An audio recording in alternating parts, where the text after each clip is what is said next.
sahabat yang saya mulakan, yang saya ambil kata-katanya daripada kitab-kitab yang ditulis sendiri oleh para ikhwan dan muslimin, yang mana isi-isinya kita boleh nilai apakah bersesuaian tepat dengan akidah yang sedang kita pegang atau menyalahi akidah. Kalau kita lihat, Hasan al-Banna adalah seorang sufi.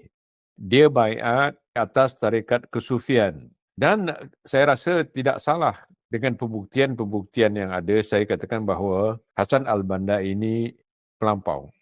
Tapi Datuk Profesor Dr. Sahibus Samaha ni, dia mengatakan bahawa Hasan al-Banna sudah memperkatakan akidah, maksudnya akidah yang sudah sempurna dijelaskan di dalam Usul Isrin. Saya ada buku Usul Isrin ni, saya akan buktikan bahawa dalam Usul Isrin, akidah yang disampaikan oleh Hasan al-Banna tidak sebagaimana yang kita sangka yang dikatakan oleh Sahibus Samaha ni.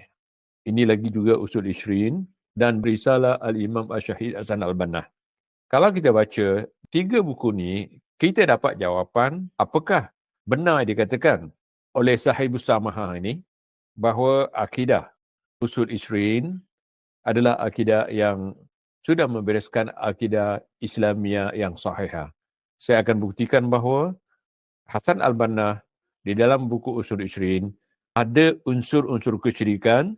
Saya semasa membaiat Ikhwanul Muslimin, sebelum baiat diwajibkan mengkhatam dan memahami buku ni.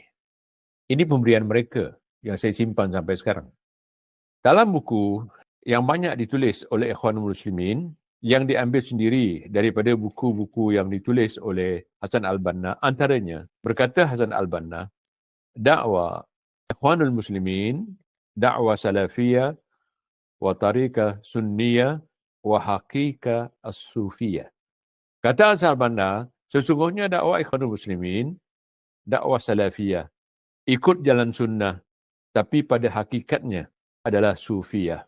Adapun kalimah salafiyah, tariqah sunniyah, ini seolah-olah hiasan saja.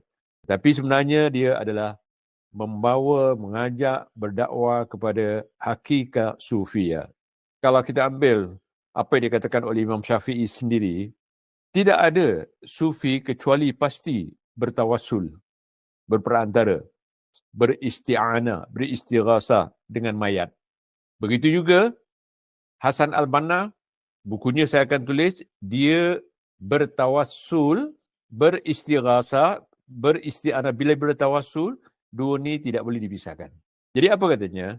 Lihat, syair yang ditulis, yang dibacakan oleh Hasan al-Banna bermula daripada 1 hari bulan Rabiul Awal sampai 12 Rabiul Awal, dia berarak di kampungnya, akhirnya berhenti di kubur syekhnya.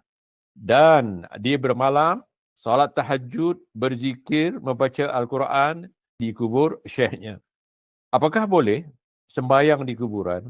Kalau sudah dijelaskan oleh Sahibus Samaha ini dalam Usul Isrin, sudah jelas akidahnya, saya takut Usul Isrin ni untuk menyaingi akidah sifat 20. Jadi apa kata Hasan al-Banna? Beramai-ramai sambil berarak-arakkan, berkasidah. Dan di antara yang dibaca oleh Hasan al-Banna, cuba dengar. Kalau ini bukan syirik, saya tidak tahu apa saya nak namakan. Cuba dengar. Hadzal habib ma'al ashab qad hadara wa samih al-kul fima qad mada wajara. Dengar saya terjemahkan.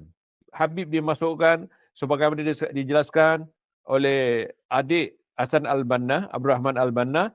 Habib dimasukkan di sini adalah Nabi Muhammad SAW. Begitu juga yang ditulis oleh Tilmisani.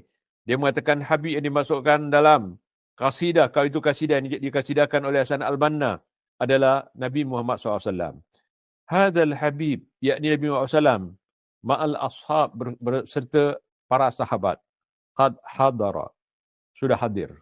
Bila dia berarak, berpusing sekampung, dibacakan berkali-kali ini, dalam syair ni, ataupun dalam kasidah ni, dia mengatakan apa dia?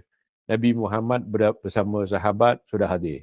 Wasamahal kul, dan mengampunkan semua. Fima qad mada wajara, Jadi orang yang bersama Hasan al-Banna yang berarak dan sebagainya oleh kerana mendendangkan apa yang dikatakan kasidah ni, yang dikatakan kasidah, katanya Nabi Muhammad dan para sahabat datang adalah untuk mengampunkan dosa-dosa yang lalu dan yang akan datang. Kalau ini bukan syirik, saya nak tanya, siapa yang mengampunkan dosa? Allah. Kita beri sifat Allah maghfirah kepada manusia, ini menyamakan Tuhan kita Allah SWT dengan manusia. Apa hukumnya? Ini syirik apa namanya?